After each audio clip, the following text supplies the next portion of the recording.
नमस्कार, आप देख रहे हैं पंजाब केसरी.com। मैं आपके साथ हूं ज्योति शर्मा। संसद के बजट सत्र में केंद्र सरकार ने अपने आर्थिक नीतियों, राजस्व और राजकोष की स्थिति स्पष्ट करने के लिए श्वेत पत्र पेश किया। 69 पेज के इस श्वेत पत्र में केंद्र सरकार, राज्य सरकारों, अंतर्राष्ट्रीय संस्थाओं और महत्वपूर्ण रेटिंग एजेंसियों के आंकड़ों के सहारे यह साबित करने की कोशिश की गई कि यूपीए के शासनकाल में देश की अर्थव्यवस्था बहुत खराब स्थिति में थी।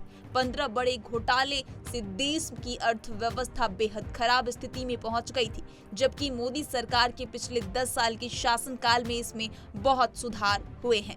संसद के श्वेत पत्र पेश होने के बाद लगातार भाजपा नेता कांग्रेस को घेरने में लगे हैं। केंद्रीय मंत्री अनुराग ठाकुर ने कांग्रेस पर हमला बोलते हुए कहा कि श्वेत पत्र ने कांग्रेस की पोल खोल दी है। क्या कुछ कहा, आप खुद सुने। श्वेत पत्र ने कांग्रेस की पोल खोली है। कांग्रेस के लिए कैसे एक परिवार बड़ा था, भ्रष्टाचार पहले था, देश प्राथमिकता नहीं थी, अपनी जेब भरना प्राथमिकता थी। श्वेत पत्र ने ये भी दिखाया कि कैसे कांग्रेस की नीतियों ने देश का एक बड़ा नुकसान किया है। बैंक घाटे में थे, 12 में से 11 बैंक पीसीए फ्रेमवर्क में थे। लोग पैसा लेकर भाग रहे थे, लेकिन सरकार चुप बैठी थी। वहीं दूसरी ओर एक के बाद दूसरा घोटाला हो रहा था।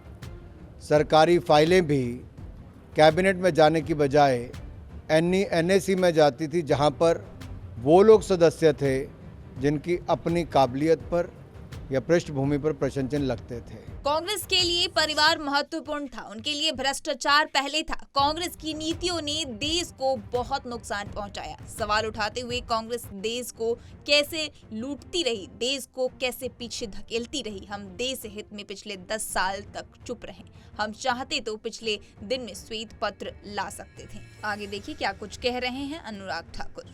सवाल ये उठता है कि आखिर कांग्रेस देश को कैसे लूटती रही, देश को कैसे पीछे ढकेलती रही, कैसे उनकी नीतियों और भ्रष्टाचार के कारण देश लड़खड़ाती, चरमराती अर्थव्यवस्था हो गई थी।